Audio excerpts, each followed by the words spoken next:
Doctor TPS ഈ പറഞ്ഞതുപോലെ Hormuz എന്ന് പറയുന്ന ആ ട്രംപ് കാർഡ് ഉപയോഗിച്ചാണ് ഇറാൻ ഇപ്പോൾ മുന്നോട്ട് പോകുന്നത്.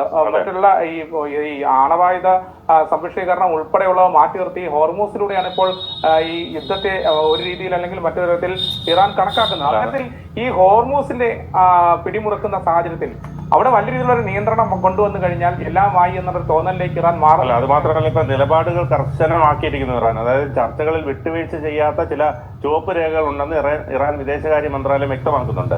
തങ്ങളുടെ പ്രതിരോധ ശേഷിയെക്കുറിച്ചോ മിസൈൽ പദ്ധതികളെക്കുറിച്ചോ യാതൊരുവിധ ഒത്തുതീർപ്പിനും തയ്യാറല്ലെന്നാണ് ഈ ഔദ്യോഗികമായിട്ടുള്ള നിലപാട്. അപ്പൊ ഇറാന്റെ ആ തീരുമാനം അത് വലിയ രീതിയിലൊരു കലുഷിതമായ സാഹചര്യത്തിലേക്ക് കൊണ്ടുപോകുന്നതാണോ?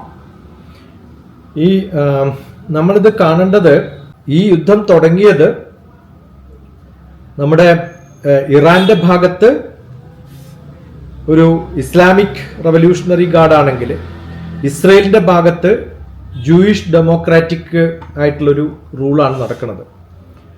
അപ്പോൾ അമേരിക്കക്കും ഇസ്രയേലിനും ഉള്ള എന്താണ് ഭാവം, എന്താണ് ഉള്ളിൻ്റെ ഉള്ളിലുള്ള തോന്നൽ, ഗൾഫ് രാജ്യങ്ങളിൽ അമേരിക്കയുടെ പ്രസൻസ് ഉണ്ടെങ്കിലും അവർ മനസ്സുകൊണ്ട് അമേരിക്കയോടല്ല ഇറാനോടാണെന്ന് ഈ ഒരു കാലത്ത് നമുക്ക് മനസ്സിലായി. കാരണം എല്ലാ ഗൾഫ് രാജ്യങ്ങളും ഒന്നു ചേർന്ന് ഇറാനെ എതിർക്കുകയാണെങ്കിൽ ചിലപ്പോൾ ഈ യുദ്ധം പെട്ടെന്ന് നിൽക്കാൻ പറ്റും. പക്ഷെ അങ്ങനെ ഒരു ആഗ്രഹം അവർക്കില്ല. അതുകൊണ്ട് തന്നെ ഇത് ഒരു രണ്ട് രാജ്യങ്ങൾ തമ്മിലുള്ള യുദ്ധമല്ല, രണ്ട് മതങ്ങൾ തമ്മിലുള്ള യുദ്ധം പോലെ കാണേണ്ടി വരും. നമ്മൾ അവസാനം കാണാത്ത, സമാധാനം വരാത്ത ഒരസ്ഥിരത ഈ ഒരു റീജിയനിൽ അമേരിക്കയുടെ പ്രസൻസ് ഗൾഫിലുണ്ടെങ്കിൽ സ്ഥിരമായിട്ടുണ്ടാവുമെന്ന് ഇറാന് നല്ല പോലെ ഭയമുണ്ട്. ഇറാഖിൽ നടന്നത് എന്താണ്, പണ്ട് കുവൈത്തിൽ നടന്നത് എന്താണ്, നാളെ പല ഏഷ്യൻ രാജ്യങ്ങളിലും എന്തൊക്കെയാണ് നടക്കുക, ഇതൊക്കെ അമേരിക്കയുടെ തന്ത്രങ്ങളുടെ ഭാഗമാണെന്ന് എല്ലാവർക്കും മനസ്സിലായ സ്ഥിതിയിൽ എനിക്ക് തോന്നുന്നു ഇറാനെ സ്ട്രോങ് ആക്കാനായിരിക്കും മിക്കവാറും ബാക്കി രാജ്യങ്ങളുടെയൊക്കെ ഒരു ആഗ്രഹം.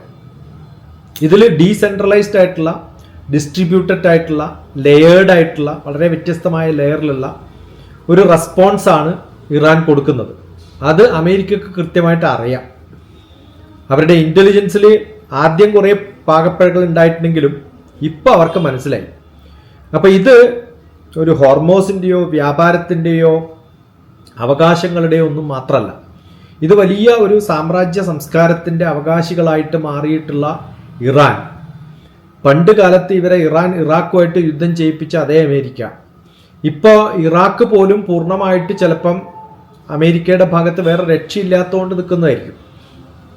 ഇങ്ങനെ ഈ പറഞ്ഞല്ലോ, കരം ചുമത്തുന്ന തരത്തിൽ ഹോർമോസ് മാറുകയാണെങ്കിൽ, ചെറിയൊരു ഐലൻഡ് ഹോർമോസ്, അതിന് തൊട്ടടുത്തുള്ള 1-2 ഐലൻഡുകളൊക്കെ കൂടി ചേർന്നാൽ നമ്മൾ നോക്കിക്കഴിഞ്ഞാൽ എന്ത് ട്രഡീഷനുള്ള, എന്ത് ഭംഗിയുള്ള, എന്ത് വ്യത്യസ്തമായിട്ടുള്ള ഭൂപ്രകൃതിയുള്ള ഒരു സ്ഥലമാണിത്. അതുപോലെയാണ് ഈ ഒരു കടലിടുക്ക്. നമ്മളിപ്പം പേർഷ്യൻ ഗൾഫും ഇന്ത്യൻ ഓഷനും തമ്മിൽ ബന്ധിപ്പിക്കുന്ന ആ ചെറിയൊരു ഭാഗം ലോകത്തെ ഇങ്ങനെ ബുദ്ധിമുട്ടിലാക്കാൻ സാധിക്കുന്നത് പോലെ നാളെ ചിലപ്പോൾ സൂയസ് കനാലിലും വരാം, പനാമ കനാലിലും വരാം, ഇങ്ങനെയൊക്കെ വരാൻ സാധ്യതകളുണ്ട്. അതുകൊണ്ട് ഇതിന് ലോകം കാണുന്നത്, അല്ലെങ്കിൽ നമ്മുടെ വളരെ വീക്കായിട്ടുള്ള യുണൈറ്റഡ് നേഷൻസിന്റെ ഒരു പ്രശ്നവും ഇതിനകത്തുണ്ട്. അതുകൊണ്ടാണ്, അല്ലെങ്കിൽ പാകിസ്ഥാനിൽ പോയിട്ട് ആരെങ്കിലും ഇത്തരം കാര്യങ്ങൾ ഡിസ്കസ് ചെയ്തു. ശരിക്കും ഡിസ്കസ് ചെയ്യേണ്ടത് UN മുമ്പിൽ ചെയറിട്ടിരുന്നിട്ടല്ലേ. അത് നടക്കാത്തത് തന്നെ കാരണം ഇതാണ്. കാരണം ഈ യുണൈറ്റഡ് നേഷൻ എന്ന് പറയുന്നത് അമേരിക്കയുടെ ഭാഗത്തിരിക്കുന്നതാണ്. അപ്പോൾ ഇറാന് പോലും താല്പര്യം ഉണ്ടാവില്ല UN പോയിട്ട് ഒന്ന് ഡിസ്കസ് ചെയ്യാൻ. പാകിസ്ഥാൻ പൂർണ്ണമായിട്ടും ഇറാനെ സപ്പോർട്ട് ചെയ്യാനുള്ള ഒരു ശ്രമത്തിലായിരിക്കുമെന്നാണ് എൻ്റെ തോന്നൽ.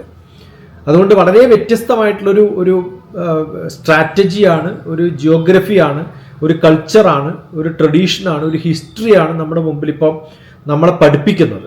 അത് എങ്ങനെ അലൈൻ ചെയ്യും, എങ്ങനെ മാറും എന്നുള്ളത് വ്യത്യസ്തമായിട്ടുള്ള തരത്തിൽ നമ്മളിപ്പം സാധാരണ പറയാറുണ്ട്. ഈ വാർ സ്ട്രാറ്റജികൾ പറയുമ്പോൾ നേരിട്ടുള്ള കുറേ സ്ട്രാറ്റജികൾ ഉണ്ടാവും, അത് കൂടാതെ കുറേ ഹിഡൻ സ്ട്രാറ്റജി ഉണ്ട്.